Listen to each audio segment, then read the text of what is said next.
In 1991, Sonic the Hedgehog was a unique idea. More than simply just Sega's attempt at creating a mascot to topple Mario, Sonic featured world-class graphics, an unmatched sense of speed, and a style of gameplay nobody had ever seen before.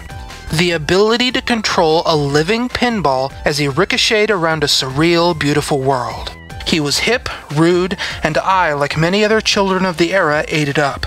Sega knew they were onto something big, and it wasn't long before a blitz of cartoons, comics, and toys flooded the market. In the 3 years following, Sega released no fewer than 5 Sonic games, culminating with the back-to-back releases of Sonic 3 and Sonic & Knuckles in 1994.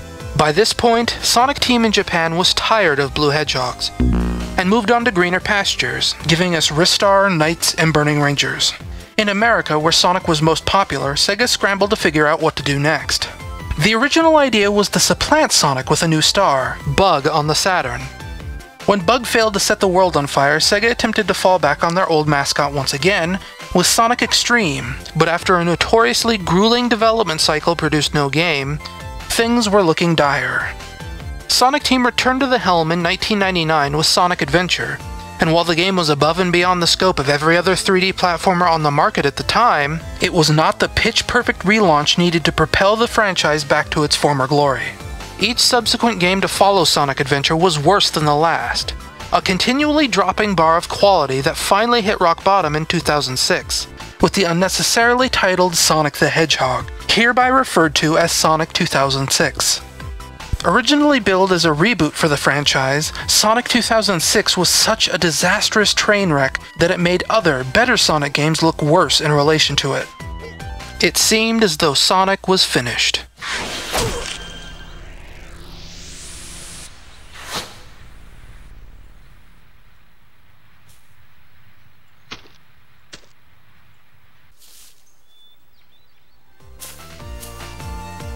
If rumors are to be believed, Sonic 2006 was a wake-up call that saw Sonic Team being completely restructured, with the old, tired workhorses being replaced with enthusiastic game developers fresh out of college. This leaner, meaner Sonic Team went on to produce Sonic Unleashed, a game that proved to be a much-needed step in the right direction. This was followed by Sonic Colors, which trimmed the fat from Unleashed, further elevating the franchise back into good graces. And now we have Sonic Generations, a game intended to be a summation of the last 20 years of Sonic the Hedgehog. Does it stay the course or go off the rails? Whoa!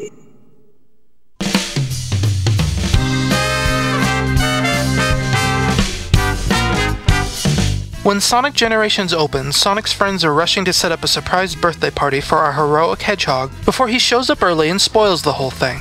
The celebration doesn't last long before a mysterious creature, cloaked in shadow, erupts from a black portal and scatters Sonic and his friends across various eras of time and space.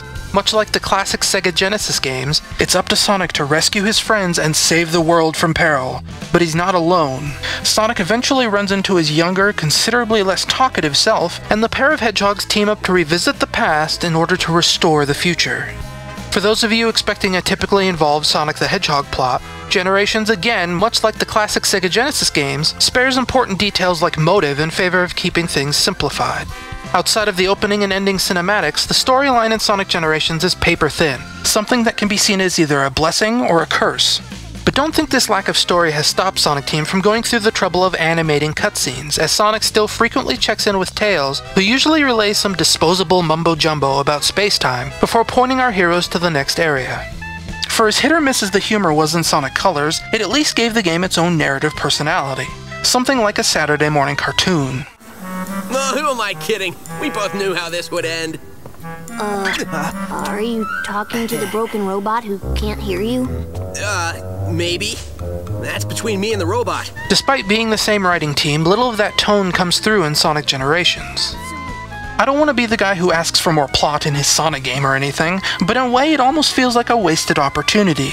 The Sonic franchise has no shortage of storyline iconography both worth paying tribute to and lampooning for its absurdity. Watch out! You're gonna crash! Ah! And almost all of it is left untouched in favor of a story that is about as deep as a fully animated cutscene where Toad tells Mario that our princess is in another castle. More than most Sonic games, the plot in Sonic Generations is best left ignored.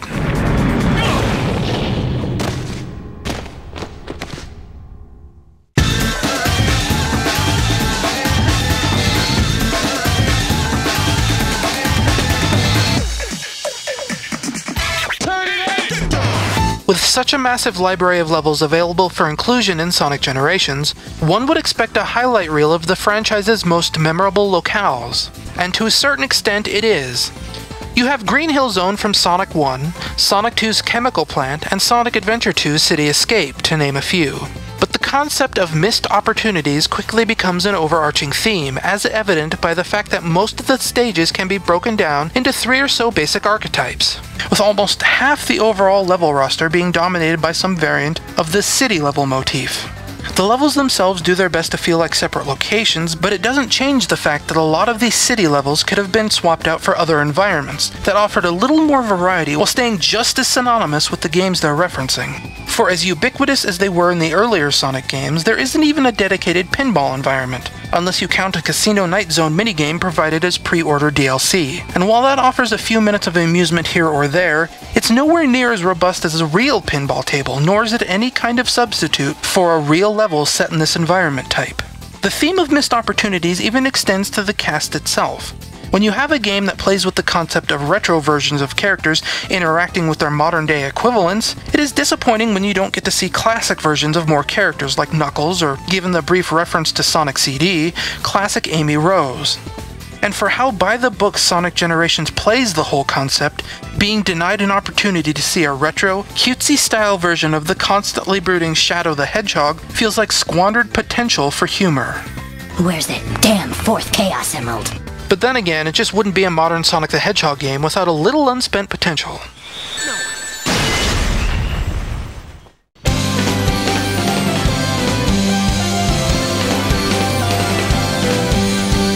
Missed opportunities or not, what really matters is how the game itself plays. And this is something Sonic Generations manages to get right in a big way. A good Sonic the Hedgehog game is a finely tuned balance of high-speed spectacle, challenging jumping puzzles, and an element of genuine exploration.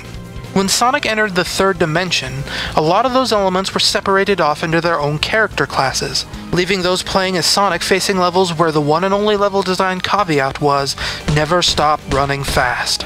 The only way to get the complete experience was to switch off to another character with a different class of abilities, and with each game, the roster of available classes only grew, reducing the time you spent actually playing as Sonic.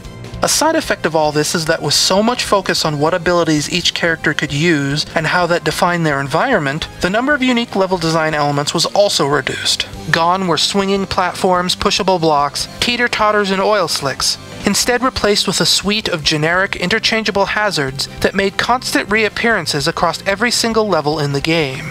With Sonic Generations' tighter focus on being able to play as one of 2 versions of Sonic, we bear witness to the rebirth of Sonic the Hedgehog as a platformer. Each Sonic has their own completely unique version of the game's 9 stages, with classic Sonic seeing levels from a strictly side-scrolling perspective, more in line with the Sega Genesis games from which he hails, and modern Sonic returns to the mixture of side-scrolling 2D and behind-the-back 3D he's had in both Sonic Unleashed and Sonic Colors.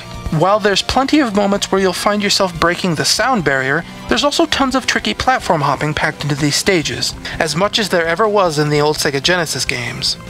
Levels are impressively huge, some of the biggest, most sprawling environments ever offered in a 3D Sonic game. Half the fun of the 16-bit games was exploring any given stage's multiple pathways to the goal, each with their own unique challenges and secrets to be discovered. Sonic Generations is a grand return to form in this aspect, with some alternate paths diverging so dramatically it can almost feel like you stumbled into a completely different level. And with score rankings, time trial leaderboards, and tons of hidden unlockables, there's plenty of incentive to go exploring.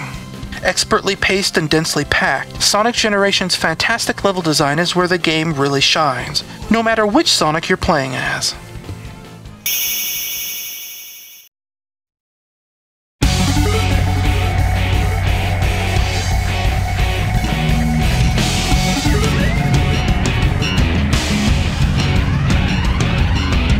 If there was one major complaint I could level against Sonic Generations, it would be the game's length.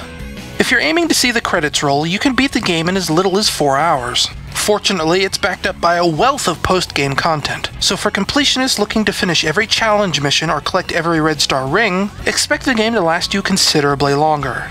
In fact, one could make the observation that nearly 75% of the game's total content exists in these optional challenge missions. That's not to say these challenges should have been made mandatory in order to clear Sonic Generations, however. While there are a number of them that are unique and interesting, the bulk of these challenge missions are not good enough to belong on the critical path, and frequently return to the same pool of repeated mission types. Sonic Team games have always had problems with gameplay length. A lot of the more erroneous design choices they've made since the advent of the story-driven game can usually be blamed on their tendency to take a small amount of content and pad it out with fillers so that it lasts much longer than necessary. But with games like Portal proving that a few brief moments of intense, tightly compacted fun is often more enjoyable than hours of mediocrity, Sonic Team made the correct decision to focus on the high points of Sonic Generations while letting everything else be optional.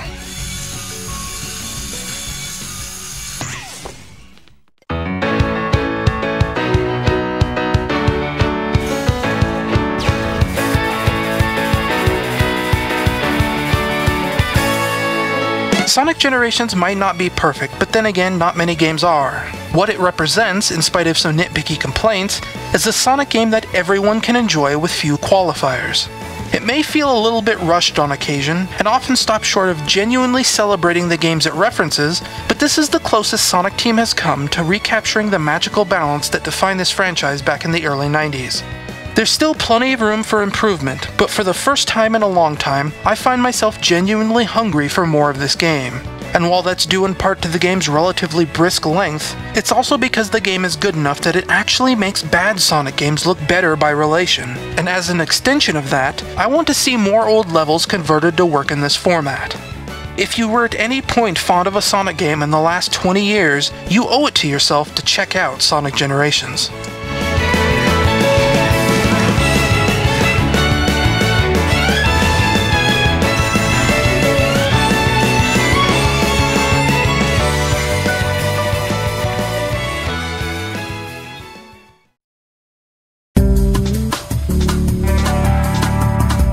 Hey guys, I hope you enjoyed the video review. If you like it, you can check out more of the stuff I do at the website addresses below.